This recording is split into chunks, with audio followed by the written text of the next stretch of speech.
بالنسبة لهذا النهار عندنا درس تفاعلي وتمارين تفاعلية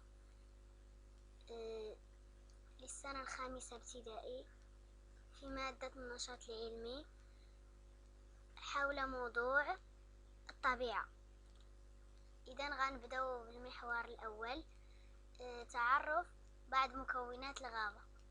تعرف بعض مكونات الغابة. انظر على الأسهم التي تتكون في الغابة.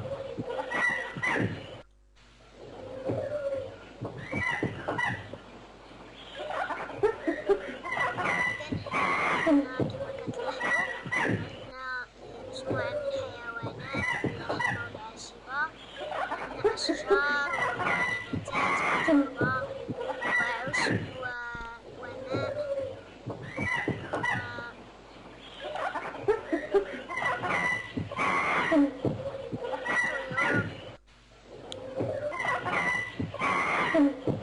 ننتقل إلى الشريحة الموالية. أكمل الفراغات بسحب الكلمة المناسبة. الغابة وسط طبيعي غني بالمكونات المتنوعة والموارد الطبيعية، فهي تتكون من مكونات حية ومكونات غير حية. المكونات الحية تصنف إلى حيوانية ونباتية، تربط بينها جميعا علاقات متبادلة. لنتأكد من الإجابة. إجابة صحيحة. ننتقل إلى المحور الثاني، العلاقات المتبادلة بين بعض مكونات الغابة. العلاقات المتبادلة بين بعض مكونات الغابة. نشاط. صنف الكائنات الحية الموجودة في الغابة إلى المستوى الغذائي المناسب بسحبها إلى المكان المخصص لها أسفل الشاشة. هذا كائن منتج. هذا كائن منتج. هذا كائن عاشب. هذا كائن عاشب. هذا كائن لاحم. هذا كائن لاحم. هذا كائن محلل. نتأكد من الإجابة. إجابة صحيحة. اضغط الإجابة الصحيحة.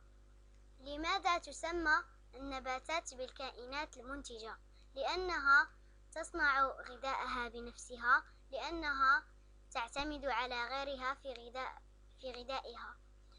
الجواب الصحيح هو لأنها تصنع غذائها بنفسها. نتأكد من الإجابة. إجابة صحيحة. ننتقل إلى الشريحة الموالية. اضغط الإجابة الصحيحة. لماذا تسمى هذه الكائنات الحية بالمستهلكات؟ لأنها تصنع غذائها بنفسها، لأنها تعتمد على غيرها في غذائها. الجواب الصحيح هو لأنها تعتمد على غيرها في غذائها.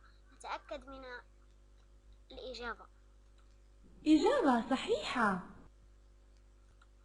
ننتقل إلى المحور الثاني، العلاقات المتبادلة بين مكونات الغابة، السلاسل الغذائية.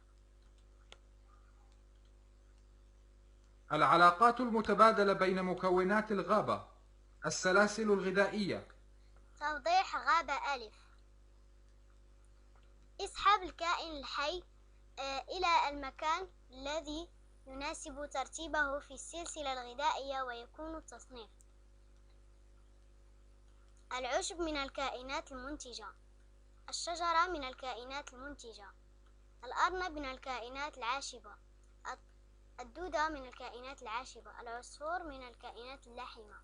والأسد من الكائنات اللاحمة. نتأكد من الإجابة. إجابة صحيحة. نعود إلى القائمة الرئيسية. العلاقات المتبادلة بين مكونات الغابة. السلاسل الغذائية. توضيح غابة باء. اسحب الكائنات الحية المناسبة ووضعها في الرسم الذي أمامك لتكون السلسلة غذائية لتكون سلسلة غذائية صحيحة. العشب من المنتجات. الشجرة من المنتجات. الحمار الوحشي من المستهلكات الأولى. القرد من المستهلكات الأولى. النمر من المستهلكات الثانية. الأسد من المستهلكات الثانية. نتأكد من الإجابة. إجابة صحيحة. ننتقل إلى القائمة الرئيسية. العلاقات المتبادلة بين نشاط مكونات واحد. الغابة. نشاط السلاسل الغذائية. نشاط واحد. أكمل محتوى الدوائر بالكلمة الصحيحة مما يأتي. النباتات كائنات منتجة، كائنات محللة. القوارض كائنات مستهلكة.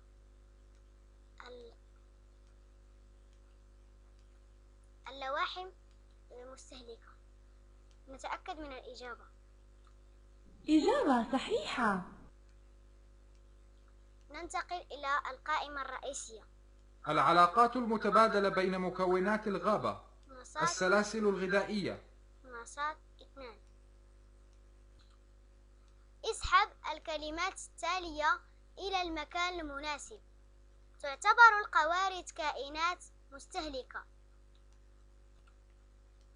الكائنات التي تنتج الأملاح وتتغذى على الكائنات الحية الميتة تسمى كائنات محللة.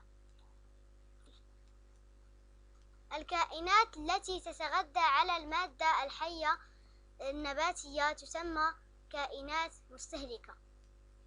الكائنات التي تتغذى على المادة الحية الحيوانية هي كائنات مستهلكة. الكائنات التي تتغذى على الماء والأملاح المعدنية وثاني أكسيد الكربون وتنتج المادة الحية النباتية والطاقة هي كائنات منتجة. نتأكد من الإجابة. إجابة صحيحة. ننتقل إلى المحور الموالي. أهمية الوسط الغابوي. أهمية الوسط الغابوي.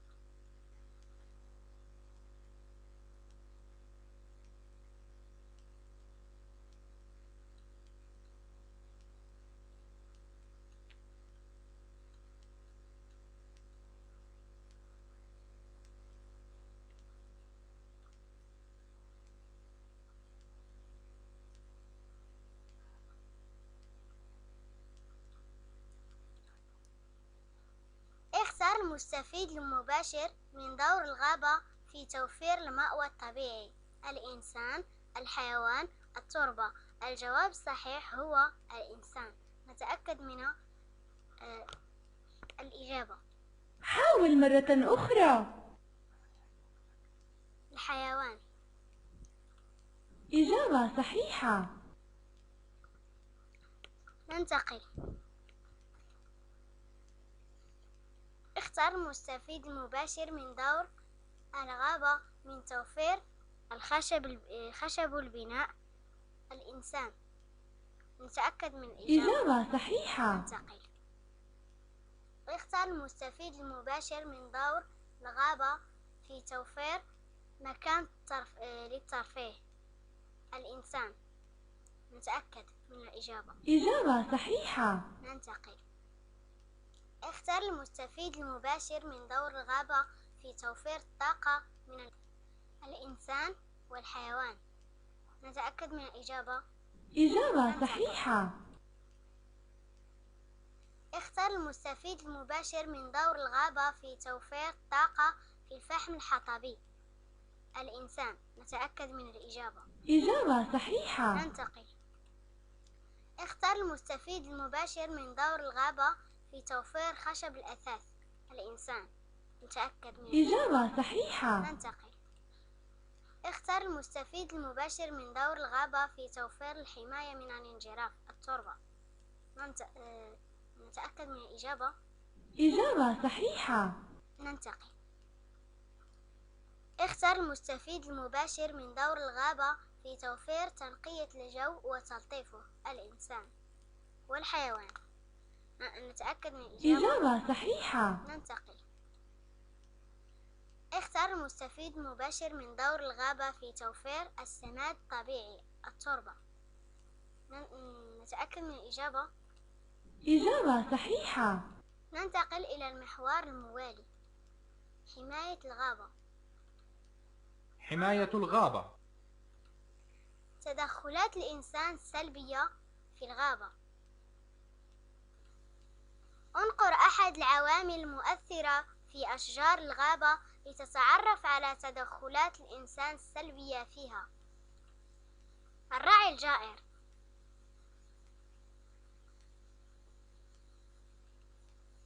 تلوث الهواء. الحرائق. ننتقل.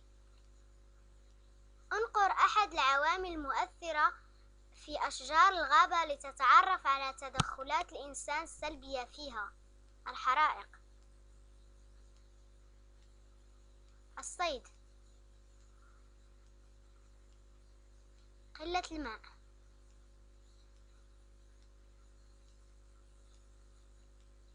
نعود إلى القائمة الرئيسية. حماية الغابة. بعض الحلول لحماية الغابة. انقر أحد العوامل لتتعرف على بعض الحلول لحماية أشجار الغابة. منع الرعي الجائر. سقاية النباتات. تنقية دخان المصانع. ننتقل. انقر أحد العوامل لتتعرف على بعض الحلول لحماية حيوانات الغابة. توافر المياه. توافر المياه. منع الصيد. توافر الغذاء. ننتقل إلى القائمة الرئيسية. حماية الغابة. نشاط. تتطلب حماية الغابة مجموعة من الإجراءات الوقائية والعلاجية والتشريعية، فيما يأتي قائمتان إحداهما تمثل الإجراءات والأخرى تمثل نوع الإجراء. صل الإجراء من القائمة الأولى مع نوع الإجراء الذي ينسجم معه من القائمة الثانية. تقنين عمليات الرعي في الغابة وقائي. تنظيم عمليات الصيد في الغابة وقائي. تحسين جودة الأشجار علاجي. سن قوانين رادعة للمخالفين التشريعي. ترشيد استغلال الخشب وقائي. التشجير علاجي.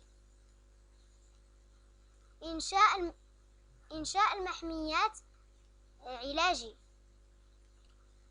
توعية المواطنين بأهمية الغابة وقائي. وضع لوحات إرشادية وقائي. نتأكد من الإجابة. إجابة صحيحة.